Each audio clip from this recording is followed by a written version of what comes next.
les Sénégalais en avaient marre du régime socialiste. Ñu décidé à un moment où Wade avait sax fini par se décourager dem toog Paris.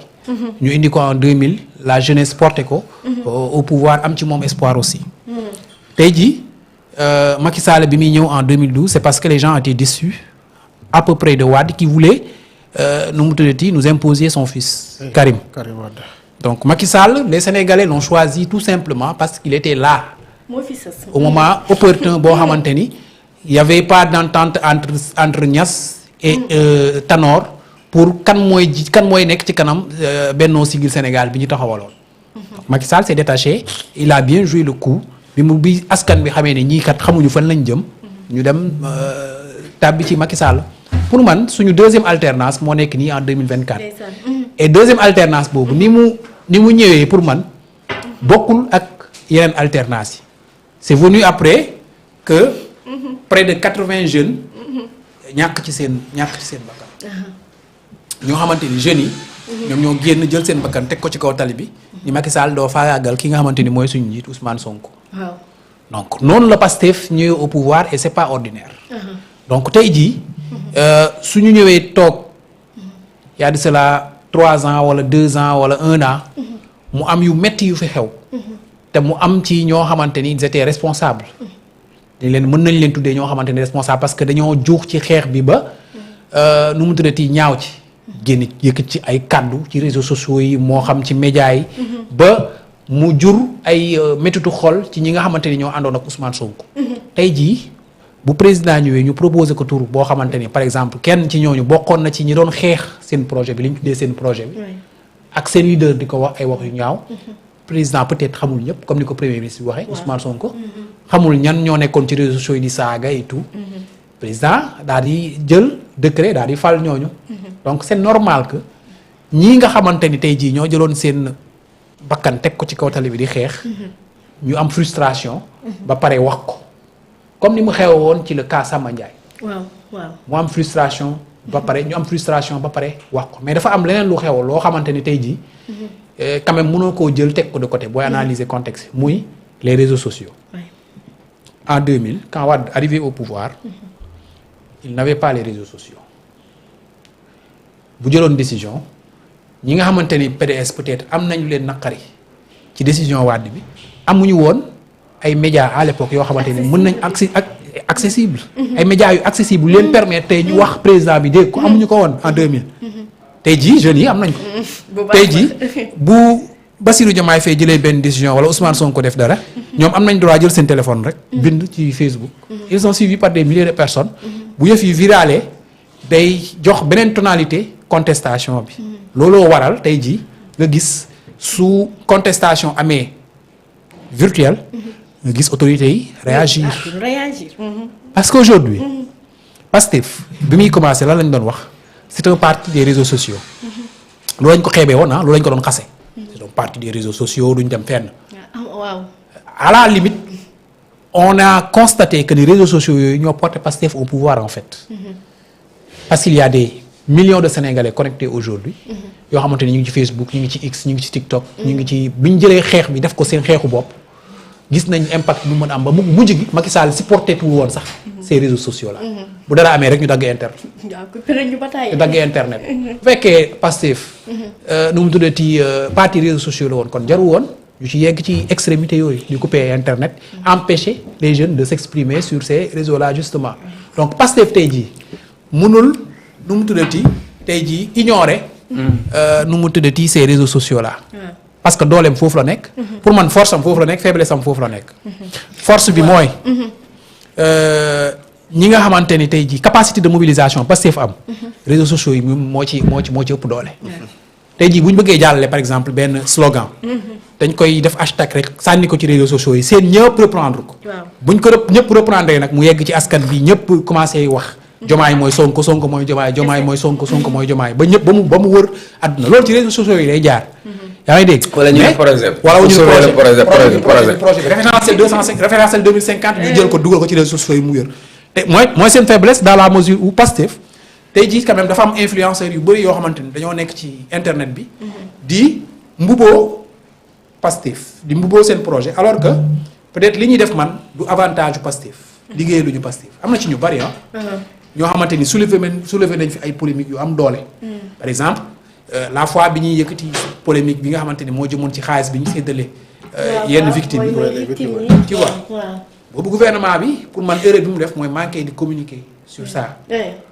moi j'ai été interpellé bi coow li jógee par un militant Pastef bi ma jógee dama wàcc Walfadjri di ñibbi mu interpellé ma ci yoon bi mu ni ma man dama jaaxle parce que sincèrement am na influenceurs yu bari gàkkal nañ deru gouvernement bi gàkkal nañ deru président ak Ousmane Sonko ci nii nga xamante ne dañ doon séddoo affaire yi seen biir te am lu ñuy faral ak et tout ma ne ko affaire yi demewul noonu parce que le gouvernement a fait l'erreur de ne pas communiquer sur ça.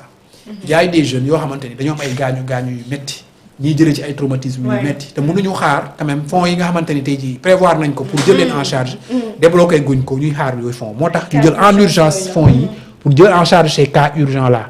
ma ne ko noonu la demee pour man gouvernement daf ci waroon teel a communiquer mais gis nga bi ci influenceur Pastef fi commencé wax du n'importe quoi ñoom dañ koo commencé askan bi da koo commencé askan dafa commencé gëm ni il y a problème donc c'est ça un peu la faiblesse de Pastef sur les réseaux sociaux c'est une force qu'il faudra savoir canaliser. te du yomb parce que les réseaux sociaux c'est les réseaux sociaux yombut a canaliser mais il faudra quand même Sénégal ñu jéem a normaliser le fait que nit ñi saa yu ñu amee lu leen naqari dinañ ko wax ci réseaux sociaux yi et il faudra pas chercher à étouffer cette contestation populaire sur les réseaux sociaux parce que moo indil Macky Sall tey li ko dal nii boo jéemee étouffer cette contestation là nit ñi dañuy génn ci mbedd mi pour wane seen ni nga xamante ni moo leen naqari donc nit ñi bu ñu bëggee wax ci réseaux sociaux yi baa leen ñu wax après je pense que c'est pas aussi pertinent qu'à chaque fois bu maire jógee wala contestation jóg le premier ministre obligé génn pour rassurer wala pour leeral Pastef c'est un parti politique quand même c'est le plus représentatif aujourd'hui au Sénégal am na bureau politique et je pense que bu yenn polémique yi amee nii le bureau politique doit pouvoir prendre ses responsabilités faire un communiqué quitte à ce que ce communiqué soit signé par le président bi nga xamante ni mooy Ousmane Sonko pour leeral nit ñi li nga xamante ni moo xew Pastef a un chargé de communication il pourra aussi s'exprimer en marge de ce communiqué là en wolof ou en français jëmale ko ci seen militants yëpp pour wax leen exactement lan moo xew mais bu fekkee à chaque fois premier ministre bi nga xamante ni on lui a confié énormément de responsabilités dafay obligé à 23 heures mu taal téléphone am war a wax ak ñi nga xamante ni tey jii ñooy militants Pastef yi parce que kontaanuñu je pense que loolu mënatul continuer mais il faut pas omettre tamit le fait que yeneen problème dina am te yeneen contestation dina am à travers les réseaux sociaux jóge ci militant Pastef yi et il faudra savoir comment gérer ces contestations là pour man c'est tout à fait normal li ñuy dund nii parce que nous ne sommes plus dans les années 2000 nous sommes en 2024 tey jii Facebook boo seetee statistiques yi c'est 3,4 milliards d'individus connectés par mois TikTok c'est 1,4 milliard d'individus connectés par mois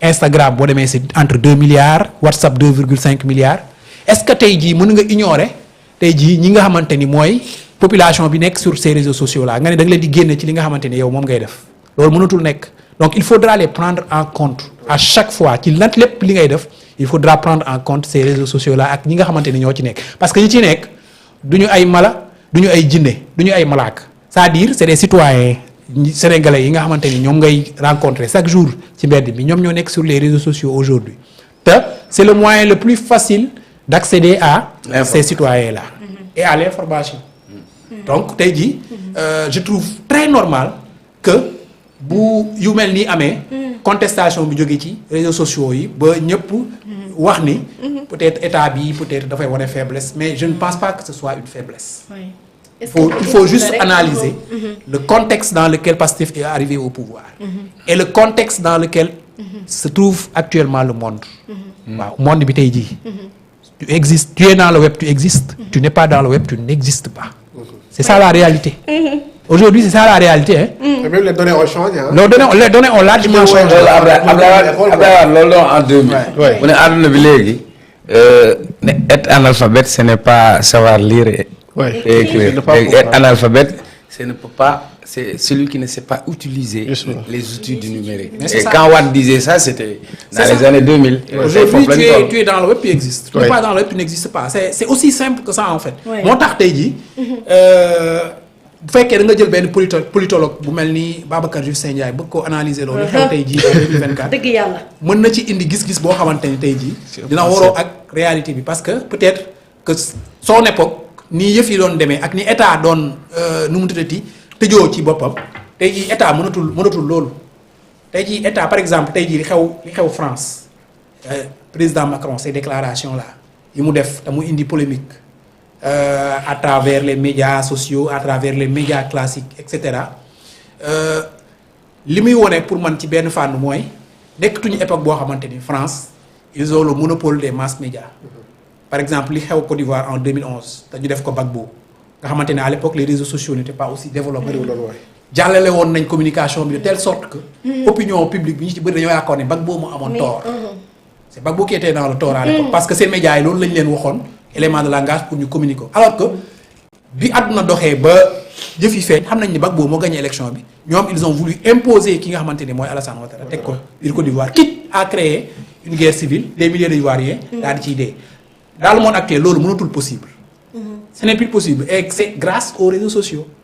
Donc il faut accepter que le monde a énormément changé et que mënuñu rek à chaque fois bu ñu ne contestation populaire am na ci réseaux sociaux yi ñu ni non état bu réagir c'est parce que état bi dafa faible non ñi réagir ci réseaux sociaux yi duñu ay vauriens c'est des citoyens sénégalais qui ont leur opinion sur nu mu tuddati ce qui se fait au plus haut sommet de l'état et que maintenant c'est à l'état de savoir gérer les choses comme ni ma ko waxee léegi c'est pas la peine qu'à chaque fois Ousmane Sonko di génn pour wax pour calmer pour justifier Pastef a un bureau politique et Pastef peut communiquer à travers ce bureau politique là.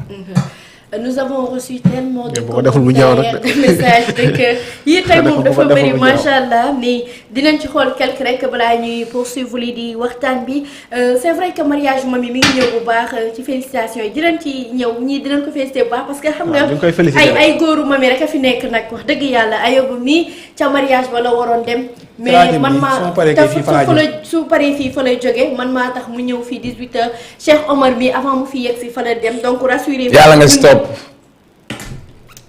moom boo bëggee yàq émission bi da nga koy fàttali célibataire ak kañaayam ci kër waaw commentaire yi bëri na nag sama xarit yi bu déglu benn yoon Cheikh Omar man duma célibataire hors classe yi mais gis nga li mu wax xam nga yow yaa ni tu fais une émission mais tu as besoin d'avoir ton feedback tu as une communauté donc tey on est mis sur internet il y a une communauté qui est là qui commente et parfois même si commentaire yi xam-xam bi ñuy génnee ñu toog ci plateau bi sax duñ ko wax donc ça veut dire que